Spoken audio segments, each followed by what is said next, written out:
and Deb Green, courgettes, madam, courgettes.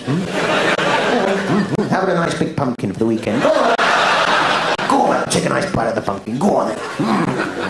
He didn't last long in Tesco's.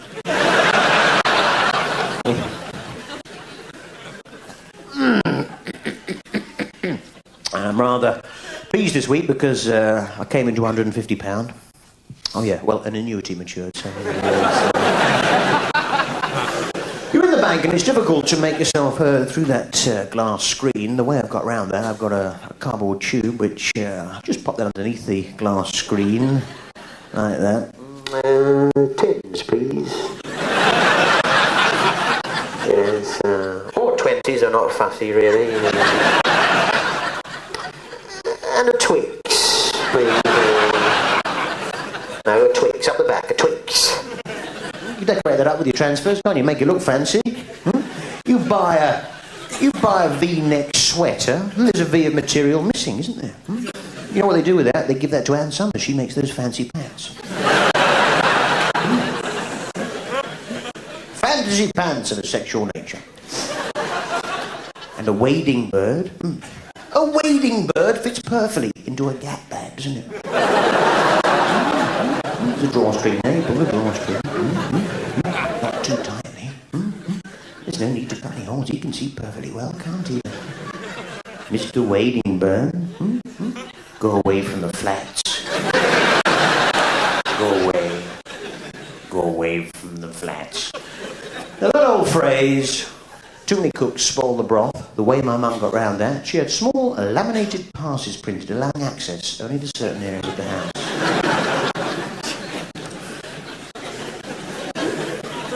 What's your favourite berry, madam? Do you mind me asking? I think we've all got one. The hawthorn, is it? Tart yet tangy.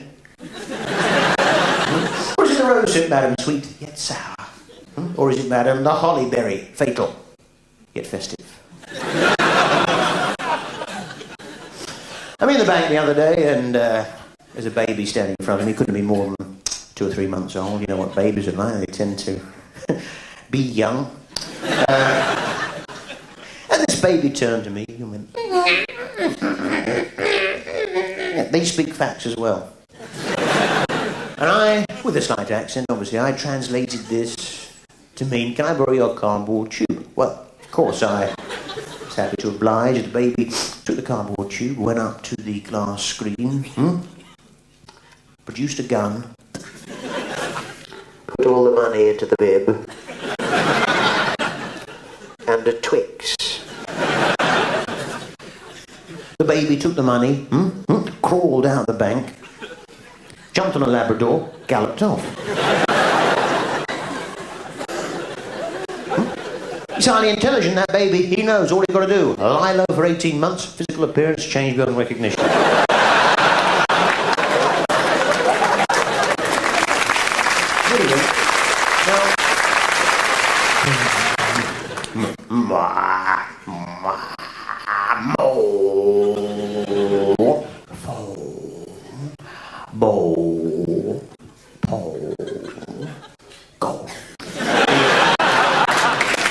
That's the full set for you.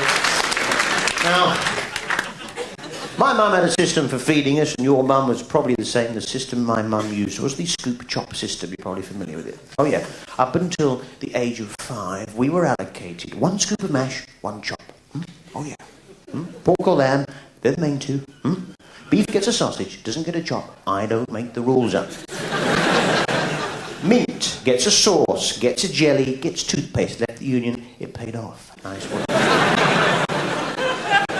I don't make them up, go on. The other in the shape of a fork. Go on, baby. Go on, dig.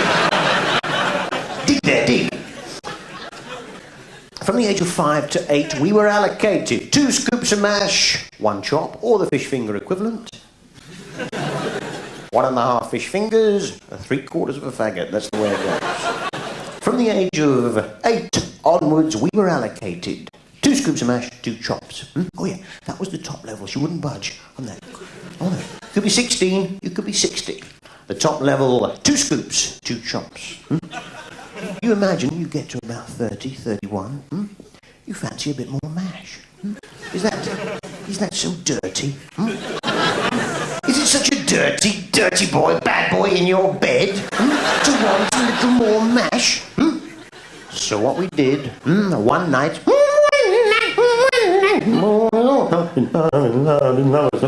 One night, we snuck into her kitchen. Well, I didn't. My brother, the Roundhead, he snuck into her kitchen. And he substituted her mash scoop for one ever so slightly larger. Oh, only ever so slightly. We got an engineer in with a lathe. He took a tiny slither of aluminium from the scoop. That night, she's doling out mash, unbeknownst to her, from a slightly larger scoop. We're getting a tiny bit of extra mash. A tiny bit, the smallest amount of mash that you can think of. Think of it. Smaller! Then after that, we snuck. We substituted that scoop for one ever so slightly larger pot, so she'd noticed that night she's doling out mash from a slightly larger scoop. Then after that, we snuck. We substituted the scoop from one ever so slightly larger. Not so she noticed that night. Then after that, we snuck. We substituted the scoop from one ever so slightly larger. Not so she noticed that night. We're getting slightly more. Then after that, we snuck. Whatever the fuck. Not so she noticed that night. We're getting slightly more. 3 years later, she's doling out mash from a scoop the size of a paddling pool. She's employing two small boys. They start work 7 in the morning, peeling and mashing. Peel and mash, peel and they're given laminated passes allowing access to all areas unheard of. But to be honest with you, it was too much mash. Oh, we're only getting 2 chops, remember? Hey, the chop-mash ratio was all wrong. So what we did, we snuck back into that kitchen and we took that giant scoop and we substituted it for one ever so slightly smaller, not so she'd notice. That night, we're getting slightly less mash. Then after that, we snuck. We substituted that scoop for one ever so slightly, not so she'd know. We kept all the scoops in a lock-up garage and we worked our way all the way back down. But in fact, we were so sick of mash, we went a bit smaller. And a couple of weeks later, Brony human, we fancied a bit more mash. We went a bit larger. And then the memory of the mash sickness would come back. Here we go a bit smaller. We fancy a bit more, we go larger. We fancy a bit less, we go smaller. We go larger, we go smaller. We go larger, smaller, larger, smaller. I can't see the cards, you'll have to make them bigger. I can't see them. I can't see, you'll have to get myself a taller wife. We oscillated around, but in the end, you know, we settled on that original mash scoop. Well, Mum knows best.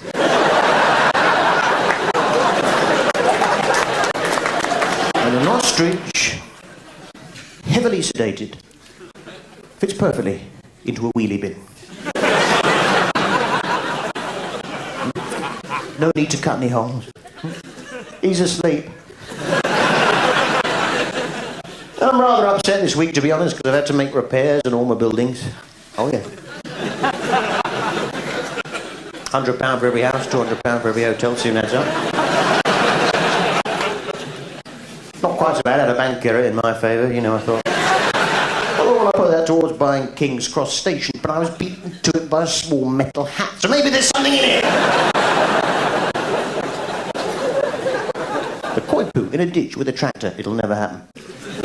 Zudo, they could call it. It's a woman, 14 generations of hamsters crying out for change. There's sausage fire, wet detail, not work. There's a woman in France. She's 127 years old. She's the oldest woman currently alive. You say to me, what do you do when you get to that sort of age? Well, she's got a job at B&Q, so she's sorted, respect you. Now, madam, I asked you, do you like cats? You do like cats? Do you have a cat yourself? No. Get a cat then. Is that too easy?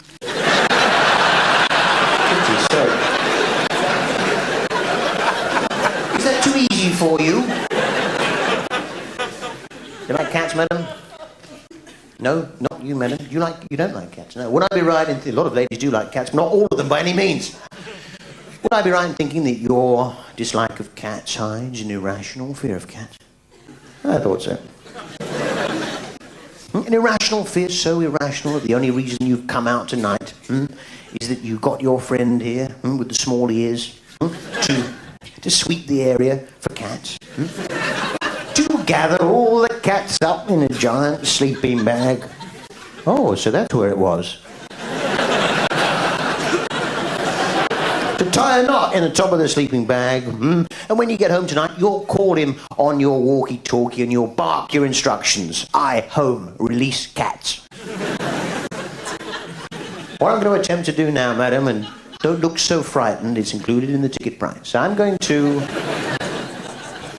attempt to desensitize you to this irrational fear. Yes, come, join me now as I desensitize you to cats. Come on, madam, up you come. A little bit of encouragement for the lady. Come on, madam, up you come. That's it, madam, up the stairs. At the end, up you go. That's it, madam. One foot in front of the other.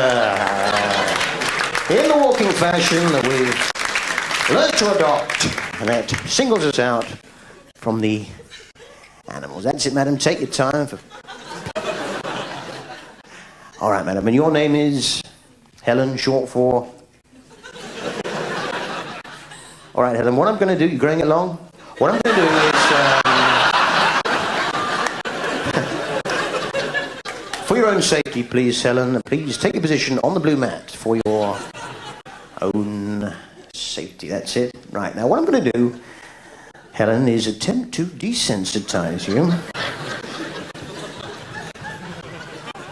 to this little cat here. You met him earlier as Barbara Dixon.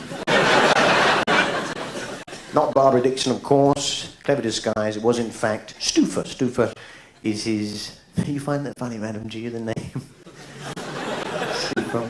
What's your name, madam? I've heard it before. Martha? What was it? Joe Marsh, that's right. Remember Joe Marsh, everyone? I'll have your name put on the posters next time, Joe Marsh. It's the Joe Marsh Show! Special guest, Harry Hill and Stuffer. Joe Marsh. Joe Marsh. Oh, you can dish it out. You don't have to take it there, do you? Hey? Short black hair, market stall. Mark. Ha ha ha ha. Sorry about that, Helen. What are we going to do, Helen? We're going to bring you ever closer to little Stuffer here until we've overcome this stupid fear of yours. Okay, let's get... Over 4 stages. Let's get on with stage 1 of the cat desensitization process.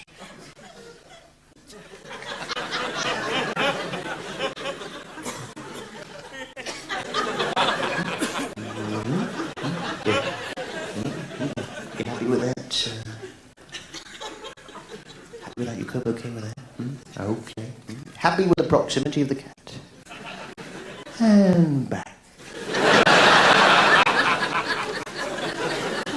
We now move on, with your permission, to the second stage of the cat desensitization process.